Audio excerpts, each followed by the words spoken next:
Question, is coffee bad for you? Coffee has been vilified by many sources. Even some religions are anti-coffee. Human beings have only been drinking coffee for the last 500 or 600 years, so I think it's a valid question and we should look into it. Many people will say pregnant women should absolutely avoid coffee. It's bad for them or for the developing fetus. A lot of people say that you'll become dehydrated if you drink coffee because of the diuretic effect of the caffeine. You've heard that coffee causes heart disease, cancer, osteoporosis. We're going to go into all this stuff and figure out what the truth is. What does the research show? What's the common sense show? That's what this video is going to do. Coffee, I get these questions all the time. Hey, Dr. Baker, I'm doing carnivore. Should I stop my coffee? And I'll talk about this again here, what I typically say, but let's talk a little bit about coffee. So there's about 2 billion with a B cups of coffee consumed around the world every single day. You know, maybe you consume a couple of them yourselves. That's a lot. But does coffee, have a place in the carnivore diet? So my thoughts on this, and this is what I tell people. If you're going to a carnivore diet, leave the coffee. If you're a coffee drinker, leave the coffee. And now full disclosure, I've never drinking coffee, never liked this stuff. Even when I was, busting my ass working as a surgical resident, working 80, 90, 100, 120, 130 hours a week, I never drank coffee. I'd get up and do push-ups, whatever. I just try to stay awake that way. Like I tell you, it was pretty tough, but I managed. And so I never liked this stuff. But if you are a coffee drinker, what I would tell you is, just leave it in. Don't drink, 6, 8 cups a day. Just, your 1 or 2 in the morning. Stay with that. Get on the carnivore diet. Do it for 3, 4, 5, 6 months. And then once you're kind of fully adapted, then make the decision. Hey, do I want to ditch this coffee? What would make you want to make that decision? Well, if you're still having issues, you're still having whatever problem you started the diet for, it's still lingering, then I would say, hey, let's try dumping coffee for a while, maybe a month or 2, see how you do. Now, having seen many people do that, I will tell you about half of them, they ditch the coffee and they feel great. They're like, wow, that was a problem. The other half, they don't notice a difference. So, again, this is one of those things, it's kind of be up to you to test it out, right? We don't know the answers for sure, but we're trying to figure it out. Coffee is a very just loved beverage. A lot of us carnivores hold it very dearly, and I was that person. I refused to even consider giving up black coffee, my last vice. It was totally my weak spot. I was very stubborn and protective over this last plant beverage. And I think what really opened up my eyes, my mind, and my ears to possibly considering quitting the coffee was the conversations that I've had recently. People I've invited onto my YouTube channel, guest speakers that I've invited into the Steak and Butter Gang, my fellow members in the Steak and Butter Gang sharing their experiences with coffee and quitting coffee. I finally listened to these testimonials saying they changed their lives for the better. The first thing you should know about coffee is that many of the myths that you've heard, and you may actually believe some of them, most all of them come from a man by the name of C.W. Post. He had a coffee-like drink that was basically brewed wheat germ and molasses that he was trying to compete with coffee back in the early 1900s.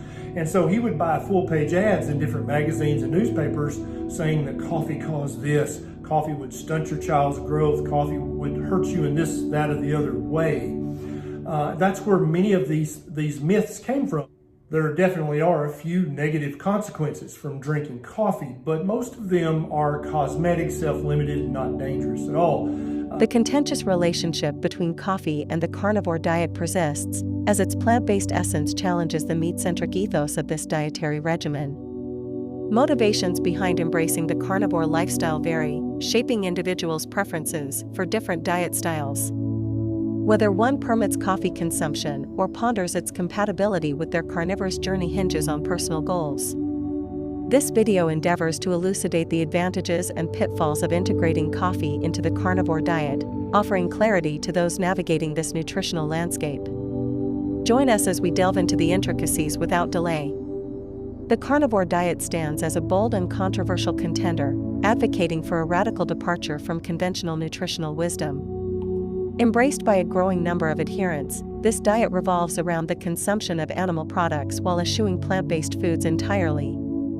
In this dietary landscape, coffee, a ubiquitous and beloved beverage, finds itself under scrutiny. Coffee, with its rich aroma and bold flavor, holds a cherished place in the daily rituals of millions around the globe. Beyond its sensory appeal, coffee boasts a range of potential health benefits, including increased alertness, enhanced cognitive function, and even a reduced risk of certain diseases. However, in the context of the carnivore diet, the role of coffee becomes a subject of debate, as its effects on health and well-being intersect with the principles of this meat-centric eating approach. Proponents of the carnivore diet often extol the virtues of coffee as a welcome addition to their culinary repertoire. For many adherents, coffee serves as a potent tool for enhancing mental acuity and staving off fatigue, particularly in the absence of carbohydrates and other stimulants. The caffeine content of coffee can provide a much-needed energy boost, helping individuals navigate the potential pitfalls of transitioning to a diet devoid of traditional sources of fuel. Furthermore, coffee boasts a rich antioxidant profile, containing compounds such as chlorogenic acid and polyphenol that may confer protective benefits against oxidative stress and inflammation. In a dietary framework centered around animal products, incorporating coffee may offer a valuable source of these bioactive compounds, potentially mitigating some of the risks associated with a high-meat diet. Moreover, coffee's thermogenic properties have garnered attention for their potential role in supporting weight management efforts. By increasing metabolic rate and promoting fat oxidation, caffeine may facilitate the body's ability to burn calories and maintain a healthy body composition, a welcome advantage for those pursuing weight loss or body recomposition goals within the confines of the carnivore diet. Beyond its physiological effects, coffee holds significant social and cultural significance, serving as a catalyst for connection and community among adherents of the carnivore lifestyle. Whether shared over breakfast with fellow enthusiasts or savored solo as a moment of solitary indulgence, coffee fosters a sense of camaraderie and belonging within this niche dietary community. However, amidst the accolades lavished upon coffee within the carnivore sphere, dissenting voices raise valid concerns regarding its potential drawbacks and implications for health. Chief among these concerns is coffee's impact on gut health, a topic of paramount importance in the carnivore diet, which prioritizes digestive wellness as a cornerstone of metabolic health and overall vitality. Coffee, particularly when consumed in excess or on an empty stomach, has been implicated in disrupting gut integrity and exacerbating gastrointestinal symptoms such as acid reflux, bloating, and dysbiosis. The acidity of coffee, coupled with its stimulatory effects on gastric acid secretion, may irritate the delicate lining of the digestive tract, compromising its barrier function and fostering an environment conducive to inflammation and microbial imbalance. Furthermore, coffee's caffeine content can exert a diuretic effect, promoting increased urine production and potentially leading to dehydration, an undesirable consequence in a dietary context where hydration is paramount for optimal health and performance.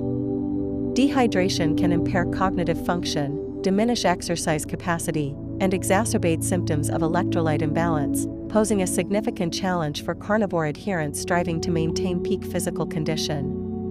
Moreover, coffee's psychoactive properties may have unintended consequences for individuals sensitive to its effects, manifesting as heightened anxiety, palpitations, or disturbances in sleep patterns. In a diet already characterized by potential fluctuations in mood and energy levels due to metabolic adaptation, the addition of coffee may exacerbate these challenges, leading to a cycle of dependence and dysregulation that undermines overall well-being. Critics of coffee within the carnivore community also point to its potential for masking underlying nutritional deficiencies or compensating for suboptimal dietary practices. By relying on coffee as a crutch for energy or appetite suppression, individuals may overlook the importance of nutrient-dense whole foods in supporting metabolic resilience and long-term health outcomes. Furthermore, the ritualistic nature of coffee consumption can inadvertently perpetuate patterns of disordered eating or emotional dependency on food as a source of comfort or stimulation. In a culture where food serves as both sustenance and solace, the boundary between nourishment and indulgence can blur, leading to a fraught relationship with eating that undermines the holistic principles of the carnivore diet.